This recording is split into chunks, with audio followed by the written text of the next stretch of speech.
તમને જોર દેખાડ્યું કે આ માતાજીનું મંદિર આવેલું છે, ગુફામાં આવેલું છે. તમે જોયું હશે કે આ માતાજીનું મંદિર છે, ગુફામાં આવેલું છે, દેલવાડા ગામમાં આવેલું છે, નદીની કાંઠે આવેલું છે. આ મંદિરનો નજારો છે, આ મંદિર છે, આ તમે મંદિર જોઈ શકો છો. આ એનો બધો ગ્રાઉન્ડ છે, આ બધો ગ્રાઉન્ડ છે, આ માતાજીનો બધો ગ્રાઉન્ડ છે, આ ફરતો ગ્રાઉન્ડ, આ બધું માતાજીનો ગ્રાઉન્ડ છે. અહીંયા મેરોય પણ ભરાય છે. ચૈતર મહિનામાં કહેવામાં આવે છે કે અહીંયા પણ મેરો હતી ભરાઈ શકે છે. તમે દર્શન કરવા હોય તો તમે ગમે ટાણે આવી શકો છો. આ ઉનાની બાજુમાં દેલવાડા ગામ છે ને આવેલું છે. આ દેલવાડા ગામની નદી છે, નદીના કાંઠે જ આવેલું છે માં ખોડલમાનું મંદિર. મને ખુદ આનંદ થાય છે કે હું માતાજીના મંદિરે આવ્યો, માતાજીની ગુફામાં જઈને મેં દર્શન કર્યા, બે હાથ જોડીને દર્શન કર્યા માતાજીના માં ખોડલમાના. અહીંયા નીકળેલ છે, આ બાંભણિયાની ખોડિયાલ કહેવામાં આવે છે. અહીંયા માતાજી સક્ષક દર્શન આપણે દર્શન રૂપે આપે છે. આપણી મનોકામના દરેક માતાજી અહીંયા પૂરી કરે છે.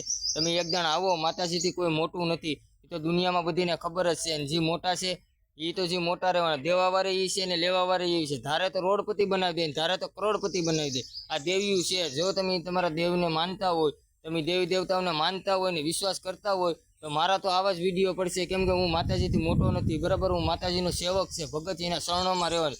જ્યાં હુકુમ આવે ના હું પૂગું એવો છે માતાજીને. આ ખોડિયાલમાંનો હુકમ એવો અટાણે હું એના મંદિરે પીગેલો છે, ગુફામાં આવેલા છે. મેં તમને દેખાડેલ છે. આ માતાજીનું મંદિર છે, અંદર ગુફામાં માતાજી નીકળેલા છે. અહીંયા બધા માણસો આવે છે, તમે જોઈ શકો છો કે અહીંયા માણસો નારિયેળ બારિયેળ બધું ફોડી રહ્યા છે.